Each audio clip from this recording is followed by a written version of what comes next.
Atos dos Apóstolos, né? Atos dos Apóstolos, capítulo 3, os versículos do 12 ao 19.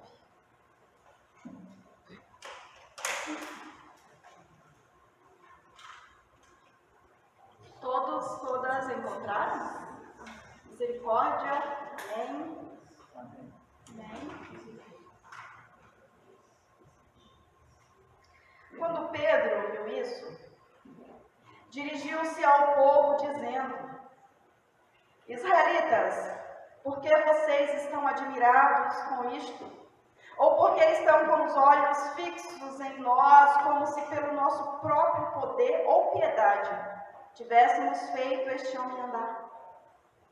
O Deus de Abraão, o Deus de Isaac, o Deus de Jacó, o Deus dos nossos pais, glorificou o seu servo Jesus, a quem vocês traíram e negaram diante de Pilatos, quando este já havia decidido soltá-lo. Vocês negaram o santo e o justo e pediram que fosse solto um assassino.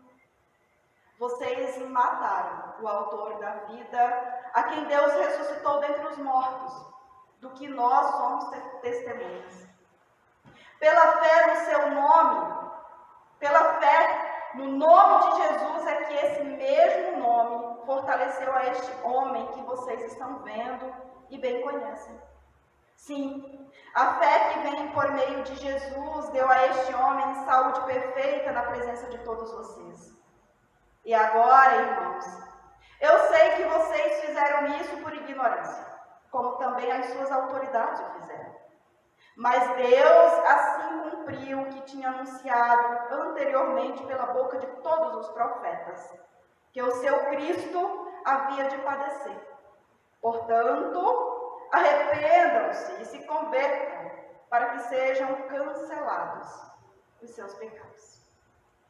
Até aqui a palavra do nosso Senhor, palavra que é luz para os nossos pés, a palavra que ilumina o nosso caminho, nos direciona à vida que devemos viver. Vendo o povo, eu vou falar um pouco do contexto anterior, até para a gente se situar, né, do que se trata a pregação do apóstolo Pedro, né? Do que Pedro está falando, quem é esse homem? Vendo que o povo estava maravilhado com a cura do coxo, que pedia esmola junto a uma das portas do templo de Salomão, Pedro aproveitou a oportunidade para propagar as boas novas a respeito de Jesus Cristo. Lendo esse texto, meus queridos irmãos, eu fiquei pensando em várias coisas, né? Porque a mensagem, ela pode seguir uma ou várias linhas. Eu gosto de seguir uma linha para que não haja confusão, para que nós, vocês, compreendam aquilo que Deus quer falar aos seus corações. Mas esse texto, ele fala de oportunidades também. Nós também temos muitas oportunidades da vida, não é verdade? Todos os dias a gente tem oportunidade em fazer coisas diferentes. Eu não sei vocês, mas às vezes eu chego em casa e digo assim, eu poderia ter agido diferente naquela situação. Acontece isso com vocês também? Esses dias eu cheguei em casa e comentei com a minha irmã que eu fui a um determinado lugar e quando eu estava vindo, a moça falou assim, você trabalha aqui? E eu vi que ela estava desesperada, assim, sabe quando você está em conflito consigo mesmo? Então eu disse, não. Ela, desculpa. E daí ela entrou no carro e eu segui o meu caminho. Só que eu senti que eu tinha que voltar. Eu disse, eu vou voltar. E daí eu voltei. Eu disse, moça, tu precisa de ajuda para estacionar o carro? Ela tinha batido já o carro. Ela estava dando a ré e ela não conseguia entrar naquela vaga. E ela estava desesperada, porque ela ia acabar com o carro dela. E é incrível, né, gente? Quando a gente está nervosa, parece que a gente não consegue fazer aquilo que a gente faz todos os dias. Não é assim que acontece? E daí eu perguntei para ela, você precisa de ajuda? E ela, por favor, você poderia me ajudar? Então, todos os dias nós temos oportunidade de fazer o bem. Todos os dias nós temos oportunidade para falar de Jesus. Seja por meio de palavras, seja por meio de atitudes, de ações. Todos os dias. Mas é uma decisão pessoal. É uma decisão pessoal. E Pedro encontrou uma oportunidade para falar do Jesus ressurreto. E ele não perdeu a oportunidade. Diferente de mim, ele nem seguiu, ele já ficou ali parado. Opa, vai ser agora que esse povo vão ouvir. Né? E ouviram. E no seu discurso, Pedro exalta a centralidade de Jesus. Lembra ao povo o seu pecado e os chama ao arrependimento. O sermão de Pedro falou muito ao meu coração. O sermão de Pedro tocou na minha alma. E eu pude avaliar a minha vida. E reconhecer que eu não sou diferente dos israelitas. Eu não sou diferente daquela gente, daquele povo que estava ali ouvindo o sermão de Pedro. Não foram poucas as vezes em que eu também fiz muitas escolhas por ignorância. Muitas. Eu acho que eu ainda vou fazer muitas mais. Até a vinda de Jesus, né? Eu vou fazer muitas escolhas ainda por ignorância, que Deus tenha compaixão da minha vida. Eu fiz muitas escolhas por desconhecer a veracidade dos fatos. Escolhi um lado sem ouvir o outro. E outras vezes eu fui influenciada pelo grupo de pessoas que caminhavam comigo. Mas, diferente dos israelitas, eu nem sempre tive a graça de ter um Pedro na minha vida. Alguém que me olhasse com a misericórdia de Cristo e com amor e me chamasse à realidade do meu pecado. A realidade da minha ignorância. E propagasse o arrependimento. Alguém que tal Pedro me oferecesse mais do que é comum oferecermos em uma situação como essa. Juízo, condenação, julgamento. É isso que a gente faz. Quando a gente vê uma pessoa falhando, dificilmente vai chegar aquela pessoa e vai dizer assim: Adriana, querida, está errado. Não, ela vai chegar lá na Jaque e vai falar: Jaque, tu não sabe o que a Adriana fez. Bah! É assim, né? Nem sempre a gente olha as situações com os olhos de Deus, com a misericórdia que Deus tem. Com a misericórdia que nós queremos que as pessoas tenham conosco. Nós queremos receber, mas nem sempre oferecemos. Não é assim que acontece? E nem sempre, na minha caminhada, eu tive Pedro na minha vida. Pessoas que não me julgassem pelas minhas escolhas ignorantes. Pessoas que não me julgassem por eu ter sido influenciada. Um Pedro que colocasse um bálsamo nas minhas feridas. Porque foi isso que Pedro fez naquele povo. Pedro foi para aquele povo um bálsamo na ferida, uma oportunidade de algo novo a partir de Cristo, o ressurreto, o Filho de Deus, que morreu pelos nossos pecados. Pedro deu ao coxo e às pessoas que ali estavam o que ele tinha de melhor. O que ele tinha de melhor, ele ofereceu. O coxo estava acostumado a receber migalha das pessoas. No judaísmo, dar dinheiro aos mendigos era uma atitude considerada louvável. Por isso, o mendigo sabiamente se colocou onde as pessoas piedosas pudessem vê-lo. E vendo Pedro e João entrando no templo às 3h da tarde, ele não pediu nada mais, nada menos do que esmolas. Não era isso que ele estava acostumado a fazer? Não era para isso que ele era levado àquele local? Então ele olhou para Pedro e João e pediu esmolas. Para aquele coxo de nascença, as esmolas eram suficientes.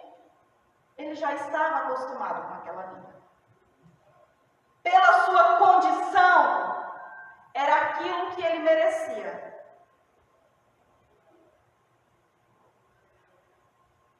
Para receber migalhas do povo. No entanto, naquela tarde, ele foi surpreendido com algo que talvez ele nunca imaginou que pudesse um dia acontecer. Com algo que aos olhos humanos era impossível. E muitas vezes, até aos olhos da ciência nos dias de hoje, é impossível. E quando ele pediu esmolas para Pedro, para João, a palavra nos diz que Pedro lhe respondeu: olhe para mim. Olhe para mim. E Lucas relata que ele ficou olhando atentamente. Será que Pedro queria ser reconhecido? Qual o desejo de Pedro ao falar, olhe para mim? Olhe para nós, né? Olhe para nós. E ele ficou olhando atentamente, esperando o quê? Esmolas. Esperando receber alguma coisa, né? É isso que acontece quando nós estamos acostumados a viver de esmolas. A gente não consegue ver nenhuma outra oportunidade. A gente só espera a esmola. Nós deixamos passar diante dos nossos olhos muitas oportunidades, não é verdade? Quando nós estamos acostumados a viver de esmolas. As esmolas, até nos dias de hoje, é uma atração que vem impedindo o povo a viver o extraordinário de Deus. Ainda hoje, nós temos fixado os nossos olhos somente nas esmolas. Ainda hoje, muitas pessoas se contentam com migalhas. Mas naquela tarde, Deus tinha algo maior para aquele coxo, para aquele homem, para aquele aleijado. E a palavra nos diz que Pedro, porém, lhe disse: não possuo nem prata nem ouro. Mas o que eu tenho, isso lhe dou. Em nome de Jesus Cristo, o Nazareno, levante-se e ande. Não possuo nem prata, nem ouro. Mas o que eu tenho, isso eu lhe dou. Em nome de Jesus Cristo, o Nazareno, levante-se e ande. Esse versículo dá uma pregação para as nossas vidas que vocês não têm noção. Assim como esse coxo, nós estamos parados. Não sei se em uma porta de templo. Não, hoje as pessoas nem em templo vão mais. Mas nós estamos parados, tal qual esse coxo, esperando esmolas, migalhas. Não foi para isso que Jesus morreu por ti. Jesus deseja que cada um e cada uma de nós vivamos o seu extraordinário. Vivamos coisas maiores. E a Bíblia diz que nem olhos viram, nem ouvidos ouviram, nem jamais penetrou em coração humano aquilo que Deus tem preparado para aqueles que o amam. Amor de novo. Eu iniciei hoje o culto falando sobre amor e a gente vai finalizar falando sobre amor. E eu desejo que essa mensagem penetre no teu coração. E que você somente não ouça, mas coloque essa palavra em prática na tua vida. Porque esse é o desejo de Deus. E aquele coxo que estava acostumado a viver de esmola, ouvindo essa palavra, sabe o que ele fez? A Bíblia diz que ele deu um salto, ficou de pé, começou a andar e entrou com eles no templo, pulando e louvando a Deus. Vocês conseguem imaginar isso? Deu um salto, ficou de pé, entrou no templo.